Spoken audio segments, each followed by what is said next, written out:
తప్పనిసరి. ఈ రకంగా మొదలు పెడితే ప్రతిదానికి విశ్వాసమే, ప్రతిదానికి విశ్వాసమే. స్వస్థత పొందిన వాళ్ళు నువ్వు యేసుప్రభు ఏమన్నాడు? నీ విశ్వాసమే నిన్ను స్వస్థతపరచబడటానికి కారణం ఏంటి? అంతే. స్వస్థతకు కారణం విశ్వాసం, వాగ్దానాల నెరవేర్పు కారణం విశ్వాసం, పరలోక ప్రవేశానికి ఆధారం విశ్వాసం, నిత్య బహుమానానికి ఆధారం విశ్వాసం, నిత్య జీవానికి ఆధారం విశ్వాసం, దేవుని నీతికి ఆధారం విశ్వాసం, దేవునికి ఇష్టలై ఉండటానికి ఆధారం విశ్వాసం, స్వస్థతలు జరగటానికి ఆధారం విశ్వాసం, అద్భుతాలు జరగటానికి ఆధారం విశ్వాసం. మనం అంతవరకు కాపాడుకోవాల్సింది విశ్వాసం. మరి విశ్వాసం ఇంత కీలకమైనప్పుడు జరిగే దాళ్ళన్నీ దాని మీదే జరుగుతాయి. శత్రువు టార్గెట్ చేసే దాన్నే.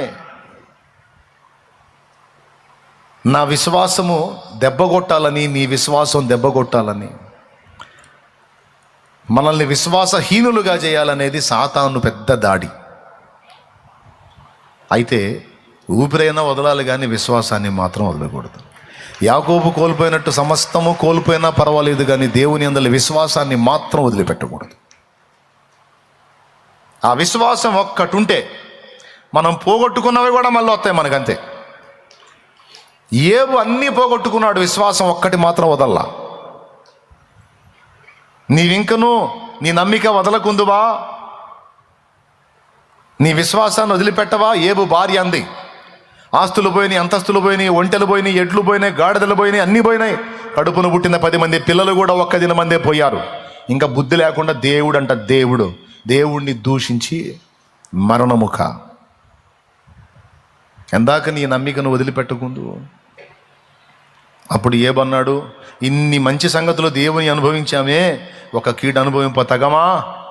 మూర్ఖురాలు మాట్లాడినట్టు మాట్లాడదు. ఇచ్చినవాడు ఆయనే, తీసుకున్నవాడు ఆయనే, ఆయనకే స్తోత్రం కలుగును గాక. అరే వదలడే.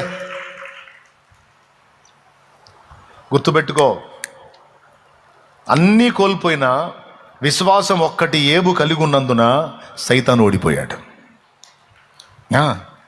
సైతాను ఓడిపోయాడు. ఛాలెంజ్ ఏంటో తెలుసా? ఏబు విశ్వాసాన్ని డ్యామేజ్ చేస్తానని వాడు, నీ వల్ల కాదురా వెధవా అని దేవుడు. నువ్వు ఏదన్నా డ్యామేజ్ చేసుకో, విశ్వాసం మాత్రం నువ్వు దెబ్బ కొట్టలేవు, నీ వల్ల కాదు. లేదు చూపిస్తా. ఇప్పుడు నమ్మకంగా నీకు భజన చేస్తానుగా, ఆ నోటితోనే నిన్ను తిట్టేటట్టు చేస్తా. ఏబు విశ్వాసమును నేను దెబ్బతీస్తా. ఛాలెంజ్. ఓకే, ఛాలెంజ్ పో. పోయాడు. పాప ఏబుకి కష్టాలు పెట్టాడు, అన్ని బాధలు పెట్టాడు.